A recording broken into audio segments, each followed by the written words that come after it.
And then you try to explain, and then you'd see the eyes glaze over. Eventually you get to the point where you just give up. And you just don't even bother trying to talk about your experiences to them, which in a way is bad because it shuts you down.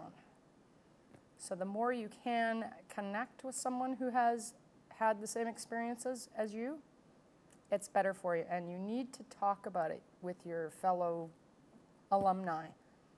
Don't just keep it inside. Everyone's having some kind of problem. Not everyone, but a lot of people are. And you need to talk to it. Do not shut down, because I've been seeing a lot of the kids that have graduated in the 2000s have done that. And when we had a little reunion in Vancouver, a lot of the kids were coming up to me and asking me what it was like for me when I returned in the 70s. Now that's 30 years later, and they're still having the same problems, readjusting to home life. So talk about it. Don't shut down. Cut. Whenever you're ready, just introduce yourself and the years you're here. Okay. My name's Peter Doornbos. I was here at ISKL from September 1971 until February 1974. I'm class of 74, but unfortunately due to my father being recalled, I didn't actually get to graduate here, which was a bit of a hardship, but it's probably the way things happened here a lot. Kids coming and going the whole time. If your parents were reposted somewhere else, well, you just picked up sticks and went, and I guess that's probably still a truth today. I was posted here from New Zealand, so that was my base at that time. Previous to that, I actually had lived in Western Samoa, as it was called as well, so my life had already been sort of, you know, all about travelling and moving around.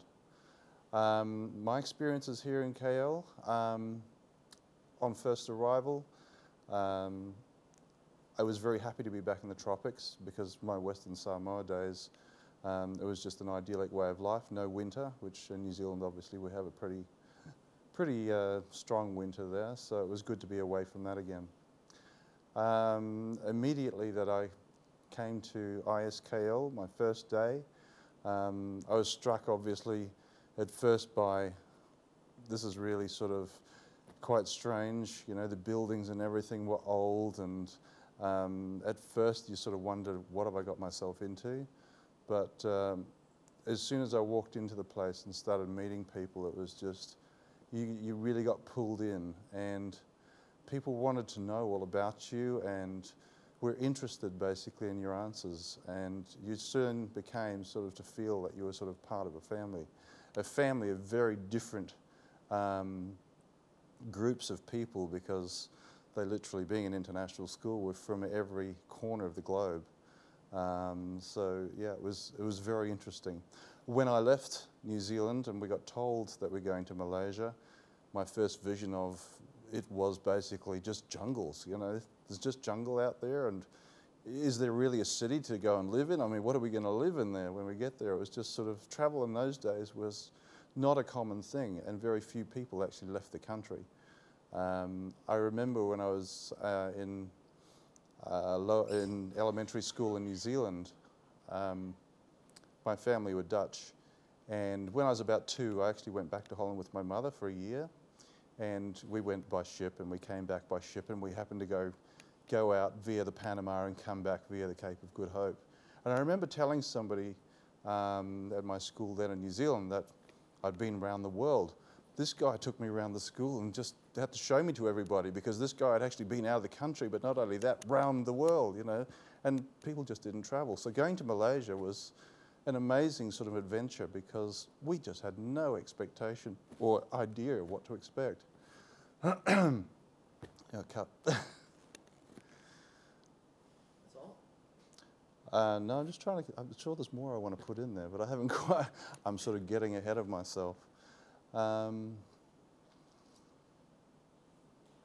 Okay, yeah. Life in Malaysia, we found very quickly, was similar in some ways to Samoa, but in other ways very different. All of a sudden, we were very much a minority. I mean, we didn't even register as a percentage of the population, sort of the expats, if you like.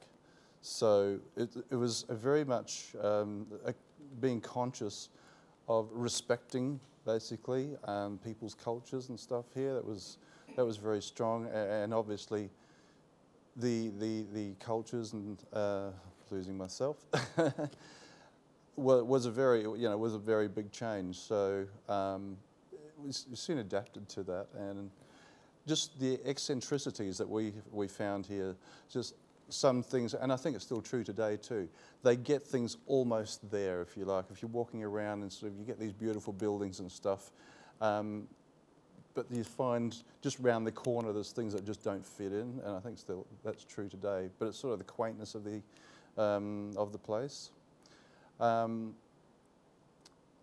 We were recalled, as I said, halfway through my senior year, which was a great disappointment to me.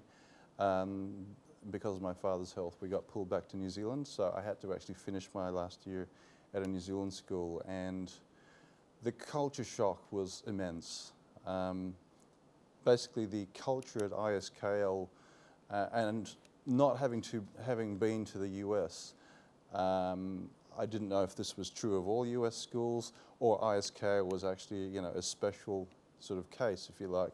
But I actually felt that I had a really good adult relationship with my teachers, if you like. And going back to New Zealand, where it was still sort of an old school type attitude, where people were raised basically as cannon fodder. You went through the system. If you didn't fit, you dropped out, or what have you. And it was very much the teacher was the authority, if you like, and trying to challenge that authority was just not the done thing.